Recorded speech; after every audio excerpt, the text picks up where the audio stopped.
What is going on, guys? I'm back on the YouTube. I've been really grinding on TikTok, but I need to start posting more content on the YouTube. Today's video is going to be a podcast, just pretty much talking about the Sabres matchup tonight versus the Toronto Maple Leafs. And I got to be honest, guys, this is a game I really think the Sabres should win. They're coming into this game really hot. Their goaltending's been great. They got Alex Lyons starting in net tonight. He's been incredible. He's been everything they've asked for and more, especially as a backup.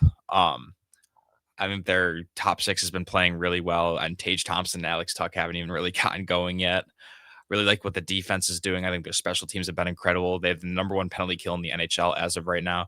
Their power play after I want to say 0 for 11 start is back on track, and they've been playing really well. And this is a Maple Leafs team that has not been playing great hockey as of late. I think they might be kind of on the downfall. Um, Outside of Austin Matthews and William Nylander, I'm not loving what I'm seeing out of this team. They got Bobby McMahon, sorry, playing on the first line. Second line, they got Matthew Nyes, John Tavares, and Matthias Michelli, which is it's a solid line. But third line, they got Dakota Joshua, Nick Waugh, and Easton Cowan. And then fourth line, they got Steve Lorenz, Max Domi, and Cal Yarncroc. In terms of defense, they're down Morgan Riley, which is huge, along with Chris Tanev. So they got Jake McCabe and Brandon Carlo on the top pair, with Simone Benoit and Philip Myers on the second, and then Dakota Mermis and Oliver Ekman Larson playing on the third pair. This is a defensive core the Sabres need to take advantage of. They've been scoring goals a lot better recently compared to the start of the year. And this is a defensive core that I think they can absolutely expose. Anthony Stolars is in that. He hasn't been great. He's talked about, openly on interviews that he doesn't like how they've been playing. Nicholas Robertson is scratched. Morgan Riley, like I already mentioned, is hurt, along with Scott Lawton. And then for the Sabres starting lineup, you got Zach Benson, Yuri Kulik, and Tage Thompson. Same first line. Benson's been playing great hockey. I think tonight could be a night where Tage just breaks out. He only has one goal through 7 games so far, but he's due for a night where he has, one of his 2 or 3 goal games. So I think he has a great night tonight. Josh Doan, what a freaking pickup he's been. He has been absolutely incredible for this team. If you look at like every advanced metric, um, for the Sabres, he's like number one in all of them. He's been such a good addition on the power play, 5-on-5. Every situation, he's been incredible. You got Ryan McLeod at the second line center, and then Alex Tuck on the right. Alex Tuck's another guy who hasn't been playing his best hockey recently. He actually just got corrected to a goal this morning from Josh Doan's goal from Wednesday, but not he's hit a few posts, so like the chances are there, but just hasn't really put it all together yet. He's another guy I could see breaking out, whether that's tonight or tomorrow, sometime this weekend. Third line, luckily we have Jason Zucker back.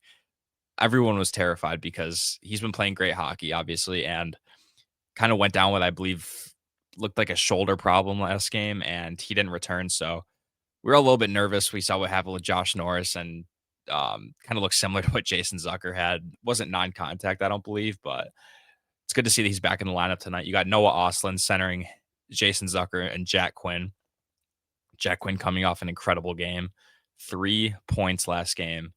We'll see if he can continue that tonight. I think he's playing really good hockey. I think he's doing a great job attacking the middle, getting pucks to the net.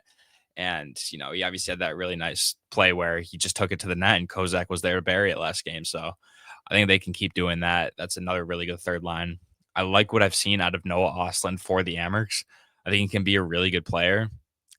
I didn't like where he was playing last year. He was getting a lot of fourth line minutes and didn't really get that many opportunities. But I think playing with guys like Jack Quinn and Jason Zucker, he's going to have some chances to make some offense happen. And I think that's where he's going to thrive. So fourth line, you got Peyton Krebs, Tyson Kozak, and Beck Malenstein. Pretty similar fourth line. I think Tyson Kozak's been playing incredible hockey lately as well. Malenstein, not flashy, but he gets the job done. He's super grindy fourth liner. And Payne Krebs, he's been skating super hard. So like what I've seen out of him. Bo Byram and Dahlin, obviously the top pairing. Not a great start to the year, if I'm being honest about Dahlin. I'm pretty sure he has maybe double the giveaways as much as the next highest person on the Sabres. So he needs to be a little bit smarter with the puck. I like that he's, trying to make plays. He's obviously super talented. um, but he's obviously capable of making those plays. He's just got to be more careful with the puck, and especially against a Maple Leafs team where you got guys like Austin Matthews, William Nylander. They're going to make you pay if you make those mistakes. So Dahlin's just got to be a little bit more careful. And second pair, you got Owen Power and Connor Timmins. I think Timmins has been solid. He's not Coming in, we knew he wasn't going to be a flashy 50-point defenseman, but I think he's been pretty, a safe lockdown guy back there. Owen Power, not been my favorite so far. I think if he's generating some offense, I still want to see a little bit more physicality out of him, a little bit better defensively, but um, hopefully this can be a game that he can get back on track. And then third pairing, you got Matthias Samuelsson paired up with Zach Metza. I think Samuelsson actually under the radar has been playing really good hockey. I'm watching these games and I'm seeing him. He's doing really good job killing plays using his body. I think he's been super physical as well, which you obviously need. And then Zach Metza, just again, not a flashy guy, but he'll get the job done. Coming up from Rochester just 2 games ago, and then you got Alex Lyons starting in net tonight. Obviously, been one of the bright spots of the Sabres this year. He's been so good for them. Um, been exceeded everyone's expectations. He's been great.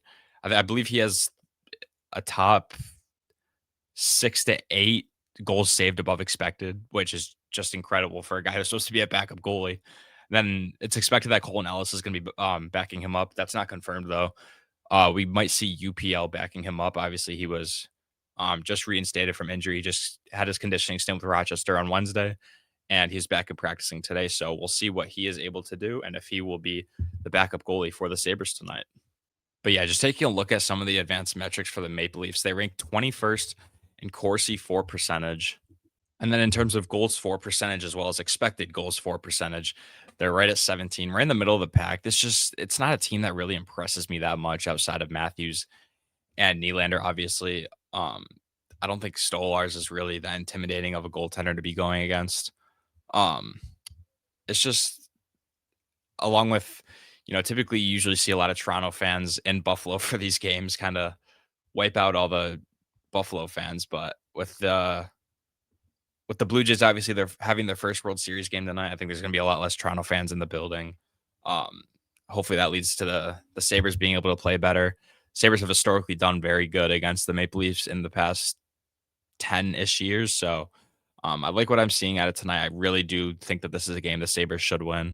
The Maple Leafs are just really kind of middle of the pack in every statistical category. Their power play has been not good. I think they're really missing Marner on that power play, kind of just being able to distribute the puck. The penalty kill has been all right, but I think the Sabres, this could be a night where they score, I'd say like 4 or 5 goals. I think they can expose Stolarz. Don't think their defense is good. I already mentioned that. They're down Morgan Riley and they're down Chris Tanev, obviously a very good defensive defenseman.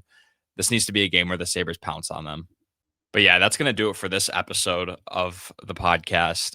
Gonna try and start getting more content out here on YouTube. TikTok content's been doing really well. I appreciate all the support on that. If you're not subscribed to this channel already, please drop a sub, like the video. And I appreciate everyone watching. The support's been great on all platforms. So yeah, it's gonna do it for me today. I think the Sabres get a win tonight against the Maple Leafs. Hopefully they can go into Toronto tomorrow night as well and get a W. But I will probably be doing a little recap on the weekend sometime at the end of the weekend. So I will likely see you guys then. I appreciate you guys watching. See ya.